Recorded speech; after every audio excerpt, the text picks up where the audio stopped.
had more of your smile? What if the wind could spread your love? What if your sweetness could reach everyone? There'd be no wars. Maybe the birds will sing about your heart. Maybe the trees will whisper the word. Maybe the sun will spread your joy to the ones who lost their hope. रास्ता बहुत ही सुंदर है, ऐसे दोनों तरफ बर्फ और बीच में छोटा सा रोड है जहाँ पे ब्लैक आइस भी हो सकती है। ये यहाँ का सबसे बेस्ट अट्रैक्शन है, ये ब्रिज। और नीचे से शेषनाग नदी बह रही है और बर्फ ही बर्फ है। यहाँ पहाड़ों पे बर्फ, सामने बर्फ, हर पहाड़ पे बर्फ ही बर्फ है यहाँ पे। तो good morning guys, good morning from heaven on earth, Kashmir.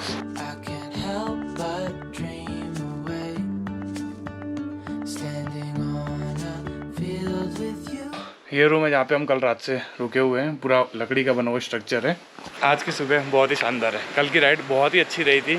कल राइड में कैसा था कि हम लोगों ने कटरा से राइड किया पहलगाम तक। रात को आते आते रात हो गई थी, रात के लगभग 8 साढ़े 8 बज गए थे क्योंकि रास्ते में बारिश बहुत ज़्यादा थी। रात का नज़ारा आप रास्ते कुछ देख नहीं पाए क्योंकि लेडर नदी है, किनारे किनारे किनारे राइड कर रहे थे। बहुत बढ़िया था, लेकिन हमको कुछ समझ नहीं आ रहा था, ठंड भी बहुत ज़्यादा थी। तो धीरे धीरे करके यहाँ पे पहुँच गए। होटल में मैं रुका हुआ, होटल सनशाइन रिसोर्ट। इसके बारे में बहुत मैंने रिव्यू पढ़े थे गूगल पे। तो ढूंढते यहाँ तक पहुँच गए। और यहाँ की खास बात है, ये पीछे रिजॉर्ट और इसी के सामने नीचे रिवर।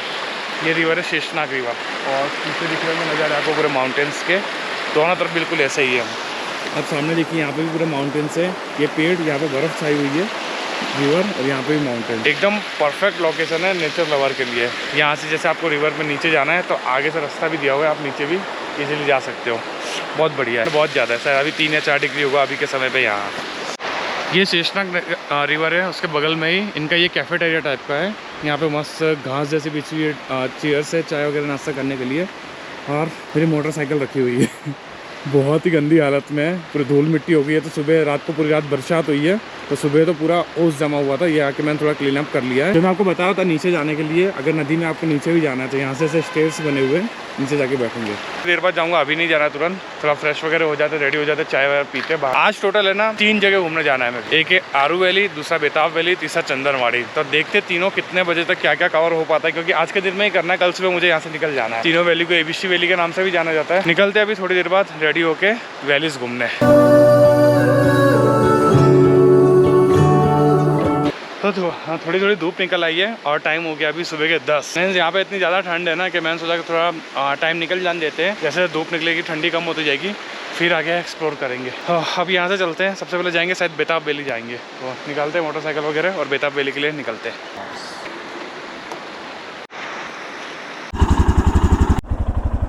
चलो भैया, शाम को आते हैं।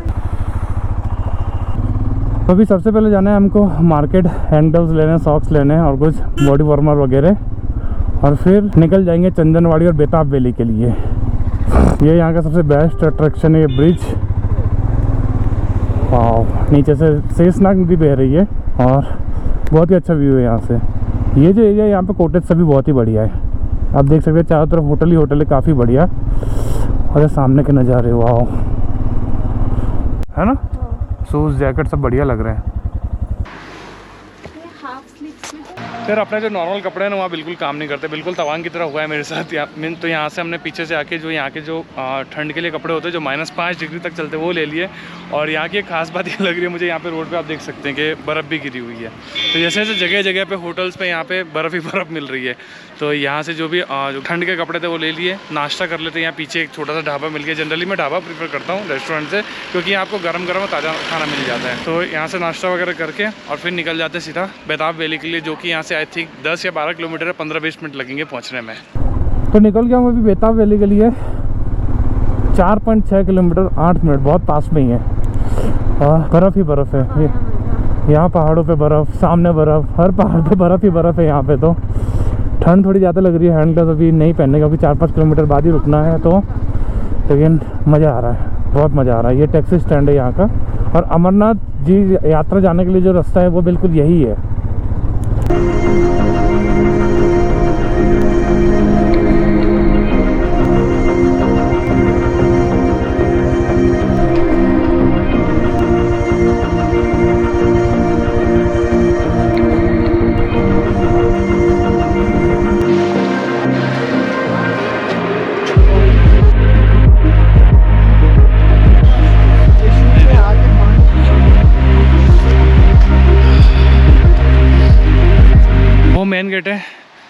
बेताब वैली में एंटर होने के लिए। नीचे वो शेषनाग रिवर फ्लो हो रही है और ये पूरा स्नो ही स्नो। एंट्री टिकट का चार्जेस है 100 रुपीज़ पर पर्सन फॉर एडल्ट एंड बच्चों के लिए 50 रुपये। धूप निकल गई है तो बहुत अच्छा लग रहा है। अभी बर्फ़ है, पानी है, ठंड थोड़ी थोड़ी लग रही है लेकिन सही है, अभी सही लग रहा है। देखते क्या क्या यहाँ पे पॉइंट्स है, उसको एक्सप्लोर करते हैं।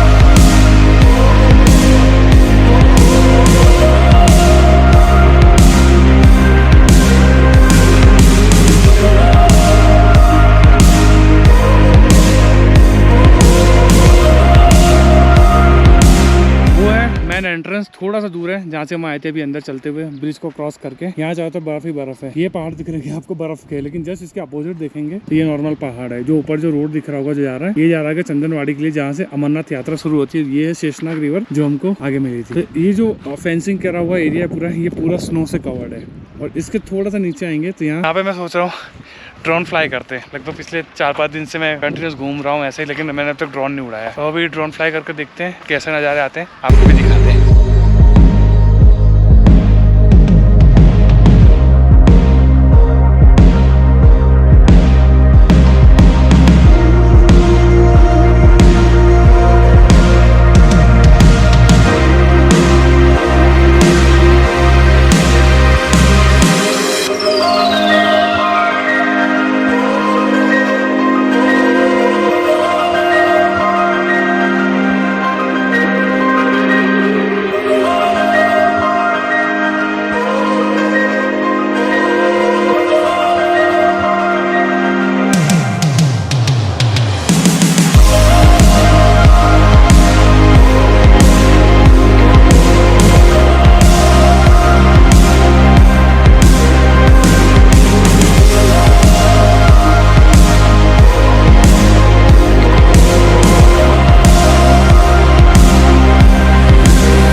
ऐसा कुछ है बेताब वैली।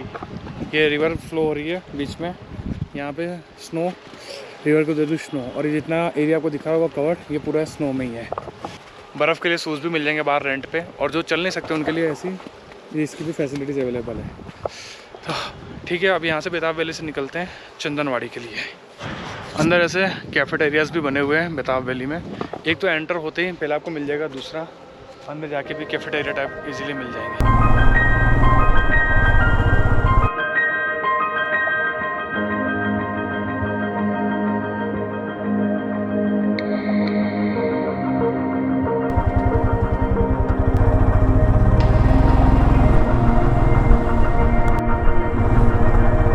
बहुत ही सुंदर है।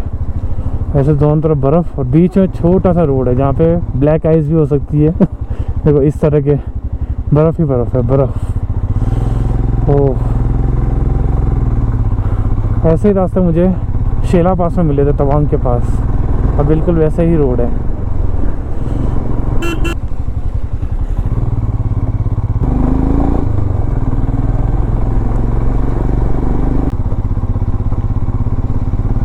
तो भाई बेताब वैली से जो चंदनवाड़ी जाने का रास्ता है, वो रोड पे हम लगभग 10-12 किलोमीटर आगे आ गए। 10-12 नहीं, थोड़ा सा कम होगा। तो वहाँ पे है रोड ब्लॉकेज। एक्चुअली जो ऐसी बर्फ़ दिख रही है आपको, इस तरह की बर्फ़ पूरे रोड पे छाई हुई है। मीन्स आगे का रास्ता बंद है और वहाँ पे ट्रैफिक बहुत ज़्यादा था, तो मैंने वहाँ से लगभग 1 किलोमीटर पीछे से यहाँ बाइक पार्क कर दिया है। और ये बर्फ़ और ये पूरी वैली, तो देखते हैं वहाँ पे जहाँ तक रास्ता खुला है वहाँ तक जाके आपको दिखाते हैं। और चंदनवाड़ी है वो एक तरह से कहा जाता है बेस विलेज कहा जा सकता है। अमरनाथ धाम की जो यात्रा होती है उसके लिए। ठंड बहुत ज़्यादा है, मैं बोल रहा हूँ तो मेरी सांस फूल रही है। तो चलते हैं, आपको दिखाते हैं जहाँ तक रोड खुला है वहाँ तक। बस इस तरह का है, जैसे कुछ रास्ता क्लीन कर रखा है जहाँ पे लोगों ने अपने कार वगैरह लगा रखी है, और ऐसी बर्फ़ है दोनों तरफ। और आगे जाकर तो ये बर्फ़ रोड पे भी है, तो आगे सब ब्लॉकेज है। चंदनवाड़ी में सिर्फ भक्तों का हार्दिक स्वागत। ये है लास्ट पॉइंट, इसके आगे क्या रोड ब्लॉक है, जो पूरा बर्फ़ ही बर्फ़ है।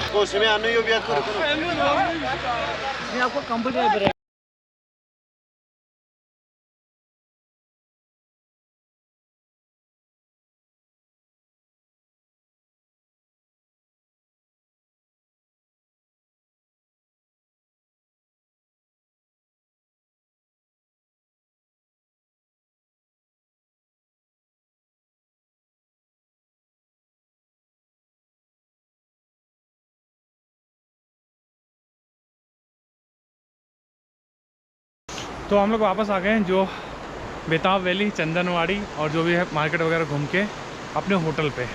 बाइक का काम करा लिया था, लेकिन उसमें जो थोड़ा बहुत इश्यू था सॉल्व हो गया, लेकिन थोड़ा भी बाकी था। एक्चुअली क्या है कि जो चेन और चक्कर वगैरह जो है उसमें मिट्टी ज़्यादा लग गई थी, तो वो सोचा रूम पे जाके निकालेंगे। तो यहाँ पे हमने बाइक को क्लीन होने के लिए रख दिया। और चेन चक्कर में क्या होता है कि जनरली जब भी आप राइड करते हो ऐसे मडी एरियाज़ में या ऐसे मिट्टी वाली जगह, तो ज़्यादा वो सब हो जाता है, तो लुब्रिकेशन है ना के बराबर हो गया था, तो लुब्रिकेट करा दिया है। और अभी भैया, मैं खुद करने जा रहा था चेन और सब क्लीन, तो भैया ने बोला हम कर देते, तो जो यहाँ के ऑनर है वो बहुत ही अच्छे हैं, तो उन्होंने मेरा बाइक वॉश भी कर दिया है। तो बस अब कुछ देर तक यहीं वादियों में बैठेंगे, एंजॉय करेंगे।